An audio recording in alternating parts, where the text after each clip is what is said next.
여러분 안녕하세요. 참 잘 오셨습니다. 저희들이 지속해서 이 제자 비고도 제자 운동을 여러분과 같이 이 온라인을 통해서 이런 이 대화의 시간을 많이 가지고 있습니다. 처음에는 좀 약간 이 생소한 그런 느낌이 있고 생소한 것 같아서 여러분들이 이 문제에 대해서 그 특별한 관심이 있거나 그러지는 않으셨던 것 같아요. 그러나 점점 시간이 지나면서 여러분들이 더 깊은 관심을 가져주시고, 이 문제에 대해서 여러분들의 이렇게 피드백들이 이메일과 또 다른 이런 문들을 통해서 필요성에 대한 이야기를 진작시키는 것과 같이 여러분들이 함께 해주셔서 참으로 감사합니다. 저는 이 제자사역 혹은 이 제자운동 이것이 제가 여러분들에게 말씀을 드렸었습니다마는 그 부분은 온라인을 통해서 여러분에게 말씀을 올리지 않았어요.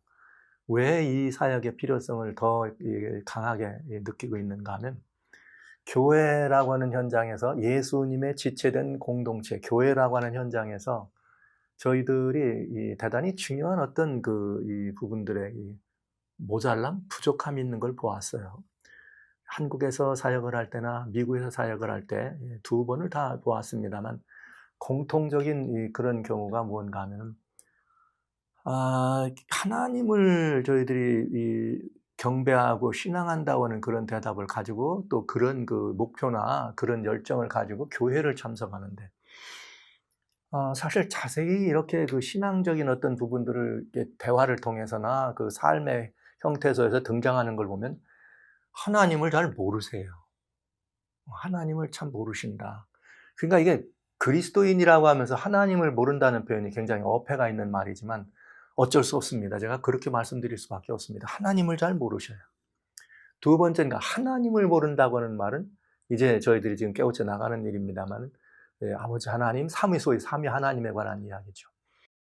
그 다음에 또 뭘 잘 모르시는가 하면, 교회를 그저 단순히 좋은 사람, 내가 좋아하는 사람, 또 그렇게 서로 마음이 통하는 사람들끼리 모여서 그냥 재밌어야 되는 곳, 교회는 재밌어야 나오는 것, 뭐 이런 형식으로 교회가 무엇인지를 잘 모르더라. 두 가지, 교회가 잘 모르더라.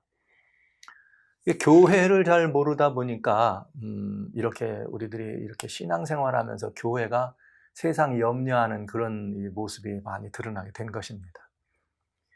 그리고 하나 이렇게 하나를 꼭 제가 보태고 싶은 욕심이 있는데, 그건 뭐냐면, 목사를 잘 모르신다는 이 생각을 하게 돼요. 뭐 이렇게 말씀드리면 여러 훌륭하신 목사님들이 목사를 모르다니 이런 말씀을 하실 수 있을 것 같습니다만, 그러나 하나님께 이 모든 자신의 그 영혼을 맡기고 주님의 이 부르심에 따라서 성도님들을 섬기고 주님의 지체된 교회를 섬기는 목회자라고 하는 이런 입장에 있어서, 성도님들도 이 목회자에 대한 그런 인식과 개념이 상당히 성서적인 개념과는 많이 왜곡되어 있는 모습을 보게 됩니다. 그래서 저는 삼무다, 세 가지가 없더라. 하나님에 대한 지식이 없고 교회에 대한 지식이 없고 목회자가 누구인지에 대한 지식이 없더라. 이런 이 말씀을 드리고 내왔습니다. 이런 제자 사역의 현장에서. 그래서 없다는 말은 잘 모른다. 그래서 산무다. 이런 현상들을 보면서 이 산무 현상을 바로 잡아들일 수 있고, 산무 현상을 교회 안에서 이렇게 내보낼 수 있는 유일한 길은 제자 사역, 제자 운동밖에는 없구나. 이런 판단을 하게 돼서 여러분과 같이 제자 운동이라고 하는 이런 프로그램들을 교회 현장에서 그렇게 진행을 해왔습니다. 이제는 온라인상으로 여러분들을 대면에 만나지만 역시 마찬가지입니다. 우리는 성경이라고 하는 이 하나님의 말씀의 근본이 있기 때문에 이걸 통해서 여러 다양한 성서적 가치들을 살피고 연구하고 성서적 주제들을 나누지만은, 여전히 사랑하신 성도 여러분, 내 인식과 내 개념으로 내가 만든 하나님을 섬기고 있는 그런 모습을 보는 거죠. 신앙일은 이런 거야, 내 개념으로. 하나님은 이런 분이야, 내 생각. 교회란 이런 곳이지. 뭐 이렇게 그런 나름대로 내정의를 내리고 그것에 맞춰서 신앙생활을 하려고 하는. 그래서 내가 만든 하나님을 섬기는 그런 모습이 교회가 아닌, 기독교가 아닌 다른 데서만 있는 것이 아니라 교회 현장 안에도 늘 이 산지에 있다는 사실을 말씀드리고 있는 것입니다. 그래서 여러분, 지난 시간에 잠깐 말씀드렸습니다만 내가 만든 개념, 그것이 곧 내가 만든 하나님이라는 생각을 여러분이 하시면서 우리들의 신앙의 변방 속에서는 내가 만든 어떤 것, 내 생각에는 어떤 것, 이런 것들을 가능하면 내리고 모든 우리들의 이 이해와 우리들의 성숙이나 성장해 나가는 모든 과정의 근거들은 우리들에게 손에 들려준 하나님의 말씀인 성경에서 항상 그 답을 찾으셔야 된다 하는 말씀을 드립니다. 네, 저는 이 성경 속에 있는 하나님 말씀 가운데 이 신앙의 근본, 또 그리고 우리들이 살아가는 신앙의 지체의 근본에 대해서 요한복음 17장에 나와 있는 하나님을 알라, 예수님을 알라, 이 말씀을 여러분들에게 두 번에 걸쳐 나눴어요.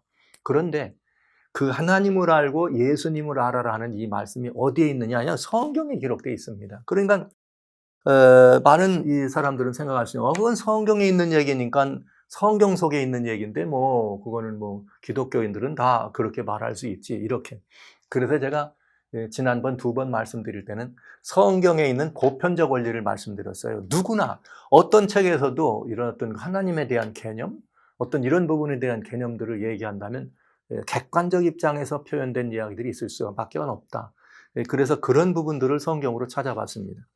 그러나 저희들이 제자 운동에 이렇게 참여해서 여러분과 같이 나눌 수 있는 이야기는 뭐냐면, 무엇이든 우리의 신앙의 근거와 기초가 되는 하나님의 말씀, 소위 성경이 우리들의 모든 것들의 기준이요, 진리의 근본이요, 이런 기준이라는 정말 매우 중요한 이런 법이죠. 법전을 따라서 그 신앙의 모든 근거들이 이루어져야 된다는 말씀을 드리고 있습니다.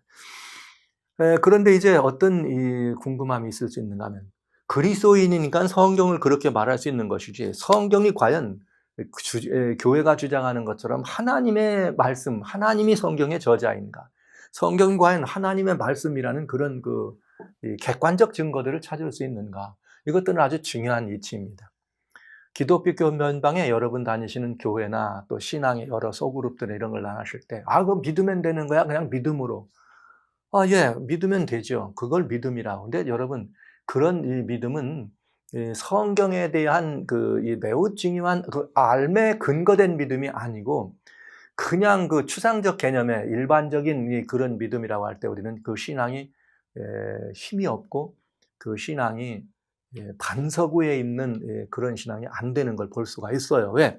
성경 자체에서도 내가 하는 이 말씀의 반석 위에 집을 져야지만 비가 오고 창소가 나도 흘러가지 않는다. 이 말은 우리들이 세워가는 신앙적 모든 기초나 신앙적 모든 근거, 신앙의 모든 따라가고 있는 다양한 나누는 논제나 주제들이 성경 말씀을 기저로, 성경 말씀을 근거로 출발하라, 이런 이야기죠. 그래서 이 시간에는 우리들이 지난번에 예수님께 나왔습니다. 그래서 예수님께 모든 것들을 묻습니다. 그러나 그 답은 항상 성경을 통해 찾는다, 이런 이 전제를 했기 때문에 저는 이 성경에 여러분들과 같이 이번 시간에는 잠깐 진도를 나가면서 성경을 어떻게 객관적으로도 검증된 하나님의 책인가 하는 이런 문제들에 대해서 살짝 말씀드리려고 해요.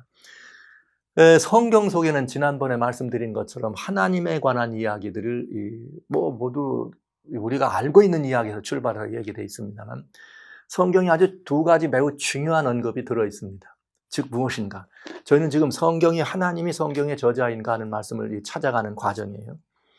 그럼 성경 속에 들어있는 어떤 내용들이 객관적인 사실과 비춰봤을 때 확실히 그건 이 진리인가 하는 이런 것들을 검증해 보면 이 성경에 대한 신뢰가 높아질 뿐만 아니라 그 성경이 하나님이 이렇게 말씀하셨다고 하는 그 말씀에 대한 증거를 검증하는 것이기 때문에 결국은 그 말씀의 주인 되시는 하나님이 정말 계시고 그 하나님이 성경의 저자라는 사실에 대한 우리들의 인식이 새롭게 되겠죠. 그렇기 때문에 이 성경 속에 있는 두 가지 하나님에 관한 이야기를 볼 수가 있어요. 전에 한번 예레미야 10장 10절에 하나님에 관한 이야기를 여러분과 나눌 때 너희는 천지를 짓지한 신들에게 이같이 말하라. 그러면서 천지를 짓지한 신들은 다 망하리라. 예레미야 10장 10절에는 오직 여호와는 참 하나님이다. 근데 왜 하나님이 참이냐? 천지를 지으셨기 때문에 하나님이다. 이 말이었어요. 참 하나님이었다. 근데 성경 속에는 우리가 바라보는 우리 눈에 보이는 모든 눈에 들어와 있는 모든 것들, 눈에 들어와서 볼 수 있고 또 새로는 우리가 이렇게 향유할 수 있는 이런 것들에 대해서 만들었느냐 안 만들었냐를 가지고 하나님이냐 가짜냐를 검증하는 이 근거 자료로 하나님이 우리들에게 제안하신 거죠. 모든 신앙에게. 그런데 또 하나가 더 있어요. 그건 뭐냐? 이사야라고 하는 성경이에요. 하나님의 저자라고 할 때 이사야라고 하는 성경에 하나님께서 이 세상에 있는 모든 신들을 향해서 도전장을 보내십니다. 하나님이 도전장을 보낸다는 게 좀 어폐가 있는 표현이지만 이해를 위해서 그렇게 말해요. 예레미야 10장 10절에 내가 하나님 참이다 도전하셨어요. 11절에는 너희가 천지를 지었느냐? 지었다면 내가 너희를 참으로 인정하마. 이렇게 도전하신 거죠. 근데 이번엔 두 번째 하나님의 도전이 성경에 들어있는데 뭐라 되어 있느냐? 이사야 성경 41장 21절에 이사야 41장 21절에 이렇게 되어 있습니다. 나 여호와가 말하노니 너희 우상들은 소송을 일으키라. 이렇게 되어 있어요. 여기서 말한 우상이란 거짓 신들을 말하는 것이에요. 온갖 종류의 다양한 거짓들. 왜냐하면 우리는 많은 신과 주가 있다 그랬으니까. 소송을 일으켜라. 근데 그 소송의 내용이 뭐냐? 41장 22절에 장차 당할 일을 우리에게 진술하라. 또 이전 일에 어떠한 것도 고하라. 우리가 연구하여 결국을 알고 혹 장래사를 보이며 후래사를 진설하라. 너희의 신됨을 우리가 알리라. 너희가 복도 내리고 화를 내려봐라. 우리가 함께 복을 놀라리라. 이 성경에 대단히 중요한 도전이죠. 하나님께서 이 세상에 있는 보편신들을 향하여 도전하신 것입니다. 너희가 다 신이니? 그러면 지난번에는 창조의 능력이 있니? 이렇게 물어보셨다면 이번에는 너희가 신이냐? 그렇다면 예지의 능력이 있느냐? 이 말이에요. 장래일을 알아? 장래사가 어떤지 알아? 그런가 하면 또 이렇게 말해요. 너 지난 일도 알 수 있어? 이렇게 말하셨어요. 이게 도전입니다. 참 하나님과 가짜 하나님과의 이 구분되는 이 기준은 장래일을 알고 혹은 이전 일을 아느냐 모르느냐 그에 따라서 복을 줄 수 있느냐 없느냐의 그 기준이 있다는 사실을 말씀하신 것이요. 굉장한 도전이죠. 그러니까 이 말은 무슨 말이냐? 우리가 잘 아시는 것처럼 어느 점성촌, 뭐 한국에 하면 대표적으로 미아리, 점성촌. 여기 미국에서는 전 세계에서 사람들이 기부를 받으러 온 곳이 있어요. 세도나라고 하는 동네가 있는데 거긴 뭐 바위가 다 불구스름한 바위입니다. 거기에 무슨 강력한 기가 있다 그러면서 온갖 종류의 신앙을 하는 사람들이 그곳을 찾아와요. 그래서 거기 가면 한국의 공주 마곡사 같은 곳이에요. 공주 계룡산에 왜 그런 것처럼. 그런데 하나님이 거기다 도전장을 내신 거예요. 여기 다양한 종류의 신들이 있구만. 그렇다면 한번 이리 와봐. 당신들이 진짜 신이라면 장래일을 한번 얘기해봐. 당신들이 진짜 신이라면 지난 일이 뭔지 한번 맞춰봐. 진짜 너희들이 진짜 신이라면 뭐 해보라 그러느냐? 복을 주기도 하고 화를 주기도 해봐라. 이렇게 말씀하신 것이에요. 자, 그러면 우리는 두 가지를 검증해 볼 필요가 있습니다. 하나님께서는 장래일을 말씀하시고 후래사를, 즉 모든 것들의 예지의 능력이 있는 분이 참 하나님이라 말씀하신 거죠. 그러니까 우리는 성경의 기록들을 보면 알 수 있어요. 왜? 지금으로부터 많은 오래전에 2000여 년 전 이상 3000년 전에 기록된 글이니까 만약 성경에 미래에 대한 이야기가 있다면 우리에게는 그것이 어떤 미래는 과거가 될 수도 있겠어요. 워낙 시간이 오래전이니까 살펴볼 수 있잖아요. 즉 검증해 볼 수 있다는 것입니다.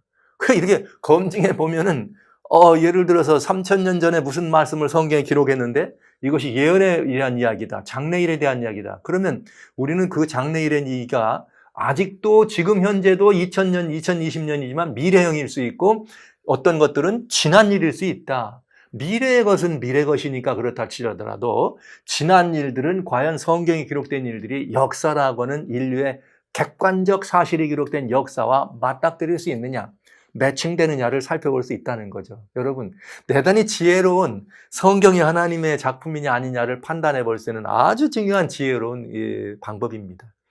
또 하나는 지난번에 본 것처럼 창조에 대한 이야기죠. 하나님께서는 여기에 뭔가 이렇게 다양한 어떤 이 우주의 조화, 신비, 우리가 살고 있는 지구촌의 여러 다양한 모습들을 기록해 놓으셨는데 이것들이 그때는 지금으로부터 3000년 혹은 2000년 전까지 기록된 내용들이니까 소위 현대로 말한다면, 과거로 말한다면 아주 그건 미개한 시대 얘기 아닙니까? 여러분, 현대 과학이 오늘날 같이 이렇게 그냥 하늘을 찌었을 이런 과학은 소위 산업혁명 이후에 18세기 이후에 그냥 엄청난 속도로 발전되고 개발되어 온 내용들입니다. 그러니까 이렇게 개명되고 개발돼 내려온 과학으로 성경이 말하고 있는 내용들이 사실인지를 검증해 본다면 그것이 객관적으로 검증될 수 있는 것이고, 그것이 정말 이것이 팩트라고 인정이 된다면 이 성경은 틀림없이 이 성경을 기록하고 성경에 말씀하신 분은 하나님이라고 하는 그 말씀이 분명해지는 것입니다. 왜요? 내가 창조했다 하셨으니까요. 왜요? 내가 모든 것들을 미리 얘기했다고 하셨으니까요. 그렇다면 우리는 이것들이 성경을 연구해 나가는 거대한 두 가지의 물줄기가 되는 것이에요. 그것이 확증될 다음에 우리는 성경에 기록된 다양한 교훈들, 성경에 기록된 다양한 그런 이야기들을 따를 수가 있는 것입니다. 제가 큰 이야기를 요약해서 두 줄로 말씀드린 거예요.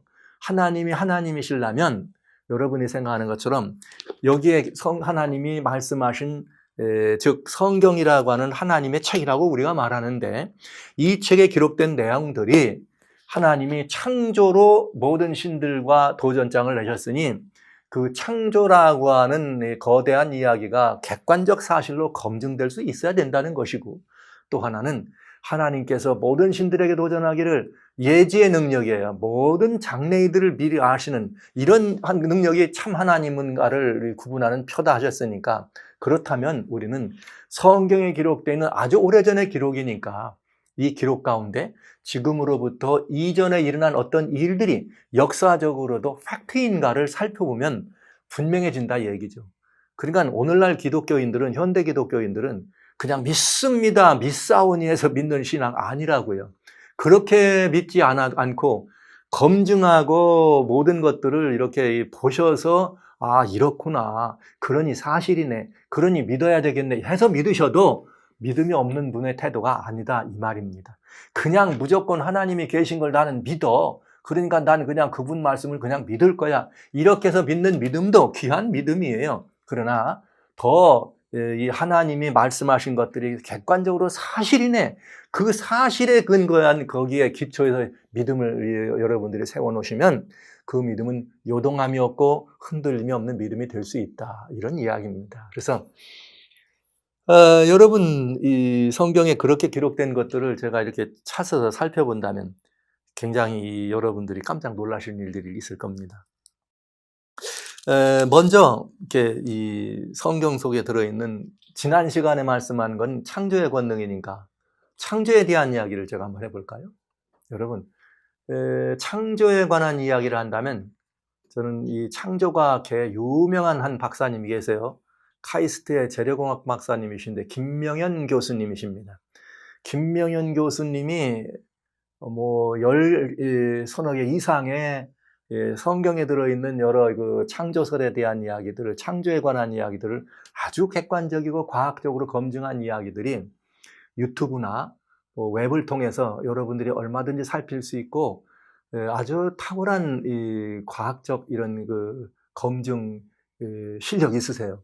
그리고 그 검증으로 여러분들에게 하나님의 이 창조에 관한 부분들이 사실이라는 것을 아마 증명해 주실 것입니다. 그래서 저는 이 창조에 관한 얘기들을 여러분들에게 이렇게 성경에 이런 얘기가 있는데 이런 걸 보면은 정말 이건 확실히 하나님이 창조된 게 맞지 않느냐, 이런 말씀을 드릴 수 있지만, 그거보다는, 제 얘기보다는 오히려 김명현 교수님의 그 창조과학에 들어있는 13개, 14개, 15개, 지금 현재 한 15개가량 나와 있는 이 부분들을 살펴보시면 여러분에게 많은 도움이 될 것입니다.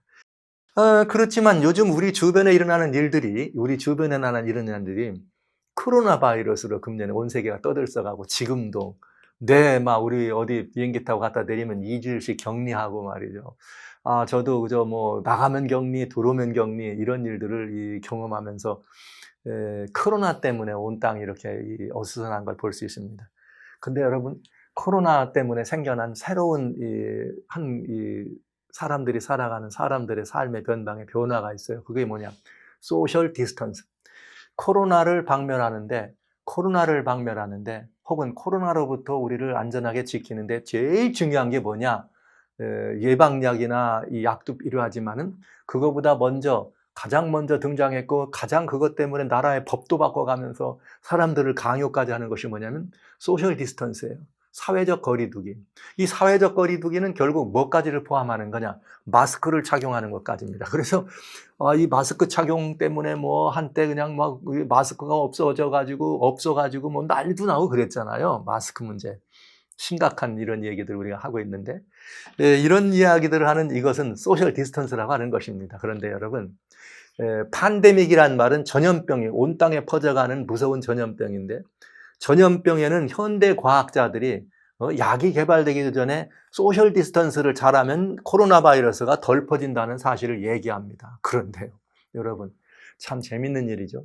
성경에는 전염병 치료에 대한 성경의 법칙, 전염병 중에 제일 치명적인 전염병 하면 성경이 말하고 있는 전염병은 소위 한센스빙, 이 나병이죠. 이게 아주 굉장히 무서운 그런 전염되는 이 질병으로 알고, 그렇게 사람들이 두려운 질병으로 생각을 했는데, 다양한 종류의 어떤 형병이든 이렇게 옮겨가는 전염병에 대해서 성경은 뭐라고 말하는가 하면, 특별히 성경의 레위기 전편에 그런 말이 많이 들어있습니다만, 격리하라 이렇게 돼 있어요.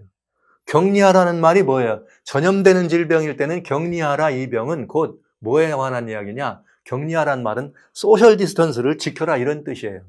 레위기라고 하는 성경 13장에 보면은 그 13장은 특별히 이렇게 이 한센스병, 오늘날로 말하면 한센스병, 나환자, 이 나병이죠. 이것들이 뭐 집에도 이런 병이 올 수 있고 사람에게도 올 수 있다. 그러면 맨 처음에 가서 검사한 다음에 일주일 동안을 격리시켜 봐라. 그런 다음에 격리했는데 괜찮으면 그건 이 전염병이 아니야. 그런데 격리했는데도 여전히 그러면 그건 전염병이야. 그러니까 아예 진중해서 내보내라 이렇게. 그래서 이 전염병은 격리하라. 성경이 그렇게 돼 있어요. 여러분, 모세가 그 글을 줬을 때는 기원전 1500년, 지금으로부터 3500년 전 얘기입니다. 우리나라로 말하면 고조선 시대예요. 물론 고조선 시대 모든 환경이 깨끗하고 아름다울 때 무슨 전염병이 있었겠어요? 그러나 성경은 전염병에 대해서 얘기하고 전염되는 병이 있을 땐 격리하라고 얘기했습니다. 그래서 여러분, 중세 말이죠. 중세 전 유럽의 인구를 3분의 1가량을 싹 쓸어갔던 흑사병이 있을 때 결국은 그 흑사병을 치료했는데 무슨 약이 있었습니까? 약이 없었죠. 그 흑사병을 치료하고 힙사병을 멎게 하는데 그저 결정적인 역할을 한 건 성경의 가르침처럼 사람들을 격리하고 사람들을 병원과 나누고 격리하면서 이 흑사병으로부터 중세의 많은 유럽인들이 건져냄을 받았습니다. 그러니까 여러분, 성경에 과학적 근거가 있다고 얘기하는 아주 결정적인 얘기를 코로나 바이러스를 통해서도 여러분들에게 보여드릴 수 있는 거예요. 이렇게 결정적인 거. 그런가 하면 여러분, 이런 것도 있죠. 또 성경에는 재밌는 말이 있습니다. 우리가 바라보는 바람, 이 공기, 기체입니다. 이 공기에는 무거운 공기가 있고 가벼운 공기가 있다. 이런 이 표현이 성경에 들어 있습니다. 그 이야기는 욥기라고 하는 성경이, 하나님 말씀 욥기라고 하는 성경 28장입니다. 28장에 보면 하나님께서 바람의 경중을 달았다 이렇게 돼 있어. 그러니까 이 말은 여러분 무슨 말이냐면 기체, 공기도 무거운 기체가 있고 가벼운 공기가 있다. 여러분, 우리 대한민국이 6.25라고 하는 전쟁이 이렇게 끝났을 때 사는 것이 어려웠습니다. 그래서 사람들이 집안을 따뜻하게 위해서 이 연탄이 이제 보급되기 시작하면서 떼는데, 연탄 불을 떼면은 일산화탄소가 나와가지고 연탄가스 중독되면 죽었어요. 그런데 이상하게 어른들이 말이죠, 밖에 나가가지고 장사도 하고 이렇게 해서 들어올 때 구공탄을 이렇게 새끼줄에다 꽂아가지고 가지고 들어와. 그런 다음에 이걸 불을 지펴서 아궁에 넣고 밤새우면 방이 뜨뜻해져. 나무는 못 되니까. 그런데 그 온돌의 바닥에 금이라고 새가 들어가면 안 되잖아요. 거기에 연탄가스가 스며들어옵니다. 근데 어떤 사람들은 한 방에서 여러 명이 자니까 어떤 사람들은 그저 이렇게 뭐 책상 같은 위에서도 잠들고 그러다 보니까 밑에 있는 사람은 연탄가스 중독되면 막 죽든지 심한데 위에 있는 사람은 머리만 아프고 많은 경우가 있어요. 이게 일산화탄소가 우리가 호흡하는데 필요한 산소보다 무겁다는 얘기죠. 뭐 이런 것들이 무거운 공기가 있고 가벼운 공기가 있다. 뭐 이런 것들이 우리들에게 생활처럼 알려진 거는 20세기 들어와서는 알려진 것입니다. 현대 과학이 있었기 때문에 이 공기도 여러 다양한 종류의 이렇게 이 공기가 있고 무거운 게 있고 가벼운 게 있다는 게 알려졌지. 여러분, 이 욥기라고 하는 성경은 기록되기가 기원전 1500년 전에 기록된 거니까 지금으로부터 3500년 전에 그때 무슨 알코올 램프가 있어서 비커에다 뭘 넣고 끓여봐서 아니면 시험관에 뭘 넣고 끓여봐서 무겁고 가벼운 거를 검사할 수 있었어요? 아니잖아요. 아니잖아요. 그렇다면 여러분, 그때 성경에 이런 기록이 있다면은 그 말은 곧 무슨 말이에요? 하나님이 이 모든 것들의 지은 이 모든 우주의 조화의 기원이라는 사실을 분명히 알 수 있습니다. 이게 과학적으로 정말 너무나 분명한 일이잖아요. 예, 뭐 한 가지만 더 여러분 말씀드린다면 이런 말입니다. 여러분 요즘은 허블의 천체망원경이 있기 때문에 온 우주를 바라보면서 야, 우주에는 대우주가 있다. 그 안에 소우주가 있다. 그 안에 은하계가 있다. 은하계 안에는 또 이런 태양과 같은 이런 별을 중심으로 한 태양계가 뭐 수천억 개가 있다. 근데 그 대우주 안에는 그런 은하계가 또 수천억 개 있다. 이렇게 말해요. 이거는 허블의 전파망원경이 발견되면서 나온 이야기니까 100년이 안 된 이런 이야기입니다. 그런데 성경은 기원전 약 한 450년 전에 기원전 약 450년경에 느헤미야라고 하는 사람이 있었습니다. 그런데 느헤미야라고 하는 사람이 하나님께로부터 계시를 받아 기록한 그런 글들 여러 가지 다양한 느헤미야에 관한 기록이 들어있는 게 이 구약 성경이 들어있는데 느헤미야라고 하는 성경에 보면은 9장에 참 놀라운 표현이 기록되어 있어요. 그 느헤미야에서 기록된 성경에 놀라운 건 뭐냐면 9장 6절에 이런 말이 있어요.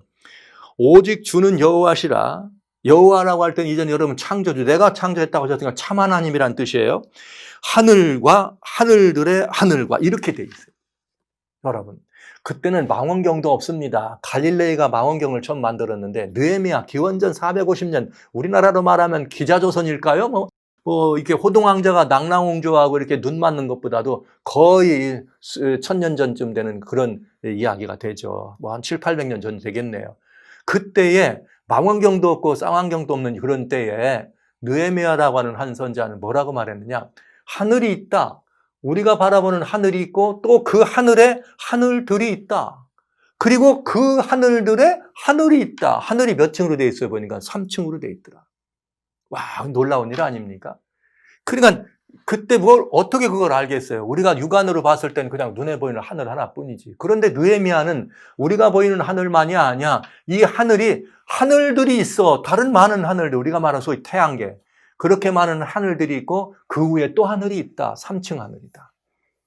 요 허블이 말하는 것처럼 우리가 바라는 태양계가 있다. 우리는 은하계 또 보이죠. 밤에 보면. 그러니까 은하계 하늘이 있는데 우리 은하계 안에는 이런 태양계가 수천억 개가 있고 대우주 안에는 그런 은하계가 수천억 개 있다. 그러니까 하늘이 있고 하늘들의 하늘이 있다는 말을 성경적으로 분명하잖아요. 그러면 느헤미야라고 하는 분이 이렇게 우리 한국의 삼한시대 이전부터 이때 이전에 있던 그런 시대인데 그때 어떻게 하늘들, 우리가 바라보는 하늘들이 있고 이렇게 은하게 보이는 하늘이 있고 그 위에 또 다른 하늘이 있다는 걸 말할 수 있었을까요? 과학이 오늘 같은 과학이 없는데 어떻게 그걸 알았을까요? 오늘같이 과학이 발달되면서 그런 하늘의 모습이 있다는 걸 알았는데 느헤미야의 얘기는 완전히 믿을 수 없는 얘기 아닙니까, 여러분? 그 과거로 얘기한다면 만약에 느헤미야가 이거를 기록할 수 있었다. 이것은 이 우주를 좋아하고 지으신 분이 있었기 때문에 그 지은 분이 내가 이렇게 지었다라고 우주의 조감들을 느헤미야에게 보여줬기 때문에 느헤미야가 그런 말을 할 수 있었던 것입니다. 계시를 통해서. 그렇지 않으면 이런 말을 할 수가 없었죠. 여러분 분명하잖아요. 이 성경에 그런 부분들이 많아요. 갈릴레이가 뭐 지구는 그래도 돈다. 나한테 말이야. 이렇게 지렛대 하나를 주면 내가 지구를 들을 거야. 이렇게 말했는데 성경에 있어요. 성경에 보면 욥기라고 하는 성경이 들어있는데 이 욥기에 보면은 그 26장입니다. 욥기 26장 7절에 보면 주님은 이 땅을 이 허공 중에 달았다 이렇게 돼 있어요.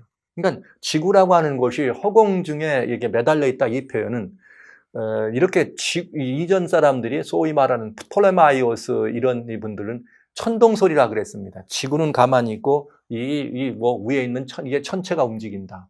이것이 나중에 프톨레마이오스라고 하는 분에 의해 됐지만은 그렇게 말을 했지만 나중에 코페르니쿠스라고 하는 분이 다시 아니다. 지구가 돈다. 이렇게 지구가 움직이는 지동설을 얘기합니다. 갈릴레이가 그거를 이제 이 지동설을 변증했다가 죽을 뻔했죠. 종교 재판까지 받으면서 심지어 성경을 가지고 있는 교회에서는 믿었어야 되는데 교회 이름으로 갈릴레이를 죽일 뻔했습니다. 그래도 지구는 돈다. 그리고 그가 나중에 나왔지만 여러분 욥기라고 하는 성경은 기원전 1500년 전에 기록된 글인데 그때 지구는 우주의 한 공간에 매달려 있다. 여러분 그뿐인 줄 아세요? 그 말씀 속에 북편 하늘을 허공에 달았다 이렇게 됐습니다. 여러분 허공이란 말을 요즘 현대말로 바꾼다 그러면 블랙홀이라고 볼 수 있어요. 여러분 블랙홀이라고 하는 말은 우주에 있는 거대한 공간을 말하는데 북편 하늘이다. 그러니까 북편하면 북극성 있는 곳이 북편 아닙니까? 근데 여러분 현대 과학이 그걸 발견해냈습니다. 북극성 뒤에 거대한 뭐가 있다는 걸 블랙홀이 있다는 걸 그걸 X2라 그러죠. 1965년 일본의 천문학자들이 발견했습니다. 북극성 별 뒤에 거대한 블랙홀이 있다. 성경은 북편 하늘을 허공에 달았다. 할렐루야. 여러분 이런 것들은 과학으로 이해가 안 되죠. 이전의 과학으로는. 완전히 근세기 첨단 과학으로만 이해되는 과학 아닙니까? 그러니까 여러분 하나님이 천지를 지으셨다는 사실에 대해서 의심하지 마십시오. 김명현 교수님의 창조과학을 들어보시면 뭐 분명하지만 그냥 성경 이거 제가 여러분에게 이렇게 쉽게 말씀드린 건 그냥 우리가 말하는 그냥 그런 과학적 서술들을 대동하지 않고도 그냥 상식적으로 볼 수 있다 이 얘기예요. 북편 하늘이 어디 있어? 북편 하늘이. 성경이 그렇게 말하고 있습니다.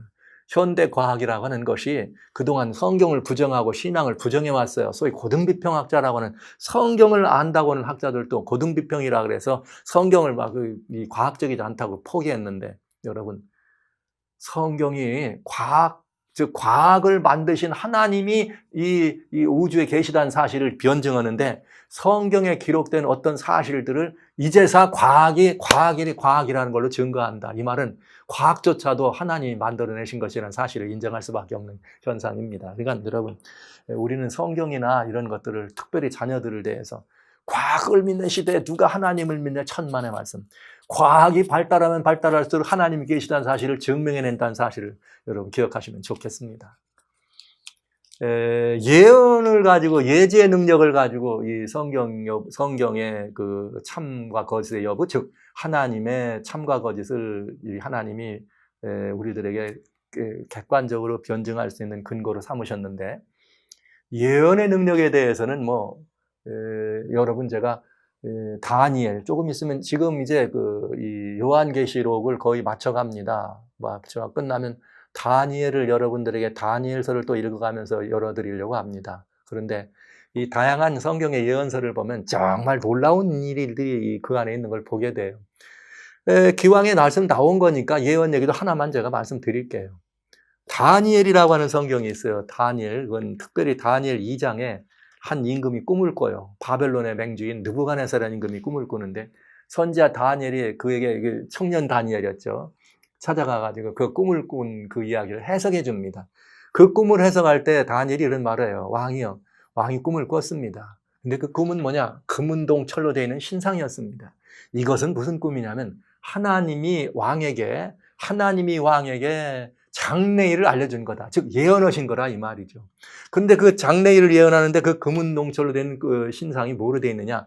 금과 은과 동과 철로 되어 있습니다. 그리고 발은 흙과 철이 섞여 있는 시대라 이렇게 말했어요. 그러니까 이것이 장래일이라면 금은동철로 되어 있는 장래일이라면 이 모든 이것이 결국은 어떻게 되는가? 순서대로 그렇게 역사는 흘러간다는 얘기가 되겠죠. 근데 철과 진흙으로 되어 있을 때에 사람의 손으로 하지 않은 뜨인 돌이 신상을 쳐가지고 없애버리겠다. 이 말은 역사에 뭐가 있다는 거예요? 시작이 있고 마지막이 있단 말이죠. 그런데 여러분, 그 신상으로 되어 있는 모든 것들이 금이나 은이나 동이나 철로 되어 있는데 발과 발가락이 된 마지막에는 흙이 들어 있습니다. 그러니까 마지막 시대에는 뭐가 있다는 거예요? 흙이 역사의 한 토막을 장식한다는 얘기죠. 여러분, 대단히 중요한 얘기예요. 인류는 인류 역사의 발전 단계를 설명할 때 역사는 도구의 사용에 의해서 돌멩이를 쓸 때를 석기시대라고 할 때 돌을 그냥 쓰면 구석기, 다듬어서 쓰면 신석기라 그랬습니다. 그런가 하면 이 금속을 얘기할 때 돌에 있는 금속을 빼가지고 할 때 돌과 금속을 같이 썼을 때 금속병용기라 그랬어요. 근데 대표적인 금속병용기 그러면 뭐냐? 금이 있겠죠. 그 다음에 청동기가 있습니다. 금속병용기 시대 이후에는 청동기 시대라 그래요. 청동기 시대는 철기 시대다. 그래서 도구의 사용으로 현대 문명을 이야기한 사람들은 다 구석기 시대, 신석기 시대, 금속병용기, 청동기, 철기 5가지로 시대 구분을 나눴습니다. 여기에 이제 20세기 후반에 걸출한 그 미래의 사회학자 엘빈 토플러가 오케이, 철기 시대가 있었는데 오늘날은 무슨 시대냐? 오늘날은 강철과 실리콘의 싸움에서 실리콘이 이긴 시대다 이렇게 말을 했어요.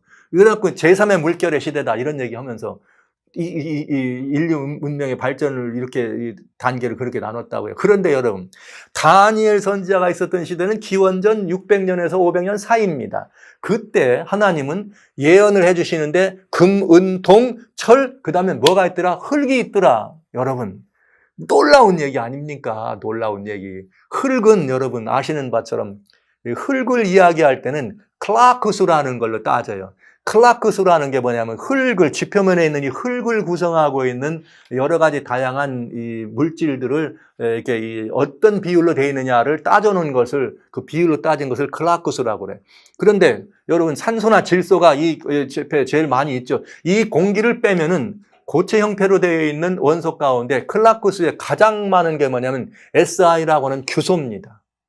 규소가 이 흙의 가장 많은 부분을 차지하고 있다고요. 그러니까 진흙이 흙이다 그러면 뭐라고 얘기해도 괜찮나? 규소 덩어리다 해도 괜찮을 정도로 많이 차지하고 있다고요.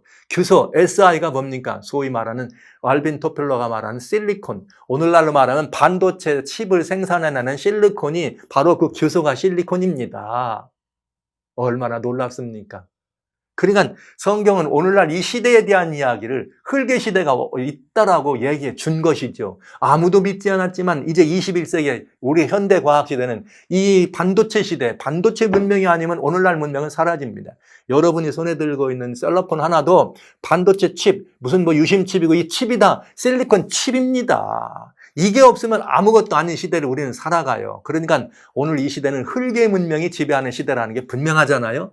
어디가 얘기하고 있다고요? 성경이 얘기하고 있다고요. 언제요? 지금으로부터 2600년 전에, 지금으로부터 약 2600년, 거의 2600년 전에 이미 인류 역사는 마지막 시대에 가면은 흙의 문명이 천지를 장악할 거다 설명하고 있다고요. 이래도 여러분 성경을 이 하나님의 말씀이 아니라고 안 믿으시겠어요? 이런 과학적 사실 말고도 역사가 증명해내는 이 놀라운 이야기들은 성경이 하나님의 말씀인 것이 분명하다는 걸 우리들에게 증거해 주십니다. 그러니까 정말 의심할 여지가 없는 거죠. 그러니까 여러분, 과학적 사실에 대해서는 김영현 목사님 거를 한번 보시면 좋겠고, 예언적인 이런 부분들을 여러분이 보시면서 이야, 성경이 진선해, 그러니 믿을 수밖에 없네, 이렇게 되시기 위해서 예언을 들어보신다면 이미 제가 여러분 이렇게 이 온라인에다가 이 예언의 이야기를 많이 해놨어요. 그래서 종말에 대한 이야기도 있고 이렇게 있고 요한계시록도 이 얘기하고 많이 들었으니까 보시면서 이야, 하나님 말씀 분명하네, 이렇게 이해하시면 되겠습니다. 자, 제가 지금까지 간단하지만 이 말씀을 드린 이유는 이 성경이 하나님께서 말씀하신 것이 분명하다. 근데 그 하나님이 성경은 예수님에 대하여 얘기하고 있다, 이렇게 말씀하셨으니 이제 구원에 관련돼서 우리는 그 예수님에 관한 이야기들을 성경을 통해서 살펴봐야 되지 않겠습니까? 그래서 이 시간 이후로 여러분들과 같이 본격적으로 이 하나님의 말씀인 성경, 믿을 수밖에 없는 하나님의 말씀인 성경을 통해서 하나님이 누구시며 예수님이 누구시며 우리가 말하는 삼위 하나님이 누구시며 이런 모든 일들에 대한 답을 예수님께 여쭙고 성경의 답을 찾는 이런 과정들을 살펴보도록 하겠습니다. 오늘은 제가 숙제검사 안 했어요. 조금 더 가셔야 되니까 화를 다스리고 평안을 잃지 말아달라 하는 말씀을 드렸는데 여러분이 늘 평강을 잃지 않는 그런 경험들을 또 지속적으로 하시면서 다음 시간엔 숙제검사를 제가 조금 진하게 하도록 그렇게 하겠습니다. 성경 말씀 하나님 말씀이 분명합니다.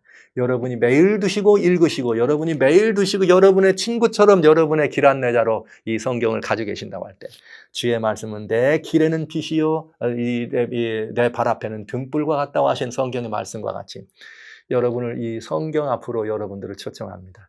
이 성경이 여러분 삶의 모든 다양한 삶에 대한 답이 되줄 것으로 확신하면서 하나도 빠짐이 없는 성경 앞으로 여러분들을 모시면서 여러분 모두가 다 성경과 친숙해지기를 주의 이름으로 축원합니다.